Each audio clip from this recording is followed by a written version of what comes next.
Vines are a big part of our history and ecosystem here in the islands. Joining us now to tell us all about them is Michelle Harmon, a community relations specialist with the Board of Water Supply. Aloha and good morning, Michelle. Thank you so much for stopping by with us.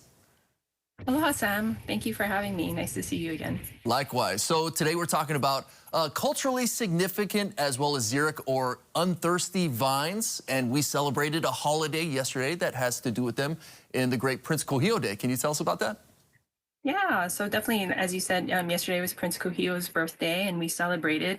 And his legacy is all around us. It's in Hawaiian homelands, in our national parks, and in the Hawaiian civic clubs. And so today, I thought I'd mention a plant that he brought from England to his garden. So it's known as Kuhio vine.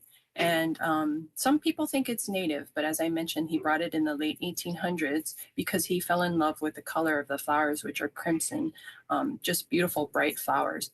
So it is known as horsefalls or Lady Dorley's morning glory as well. So in Hawaii, it grows in bright sun with rich soil. It has to be well drained. Some parts of the plant are toxic, but the flowers can be used in food. We don't have any in our garden right now, but I'd love to get some someday. Yeah, it is gorgeous. So you talk about it's non-native. We do have plenty of non-native plants as well as non-native vines that are culturally important that we do incorporate into our lei making. Can you talk about some of those? Yes, definitely. I love our native vines, but our non-native vines have a long history. We love the beauty of their flowers. We love their smell. And these two that I'm going to mention have both of that. They have a lovely scent, beautiful flowers, and were introduced in the 1800s. So one everybody knows is Pakalana, introduced from China. It has a sweet, subtle scent. It prefers well-drained soil too, lots of sun. It can be grown in shade as well. Just with any other plant, that especially that grows abundantly like Pakalana can do, make sure that it doesn't dry out or else it can become a fire hazard. So the name Pakalana is the Olelo Hawaii name that's related to the Chinese name, which means white flower. So we do have some Pakalana in our garden thanks to the Lion Arboretum plant sale. Pakalana, the smell Oh, is just wonderful. You continue, Michelle. oh, sorry. And then another one that we really love in our garden is Stephanotis or Puamale, and that's a very hardy species as well. It grows in the sun and the shade, and we never water it in our garden except maybe if we have a long drought. So Stephanotis or Puamale or the Hawaiian wedding flower. And we went through some non-native vines. There are also some native vines, some that can grow in even urban gardens, correct? Yes, definitely. So something that can be found easily is Awiki Wiki. We just need to be careful that we don't confuse it with the invasive Mauna Loa. So somebody actually bought me a plant that was Mauna Loa, but labeled Awiki Wiki. So it's just really important that we go to nurseries and buy the native instead of invasive plants for sure.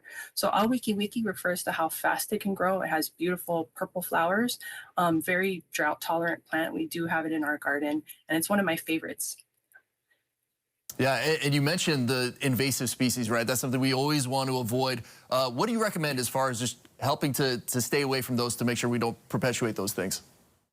Yes, definitely. So one good start, of course, is, as I mentioned, using the reputable nurseries that know their native species and that do follow best practices for providing native landscaping plants. Another one is to check plantpono.org to make sure that what you're purchasing is not invasive.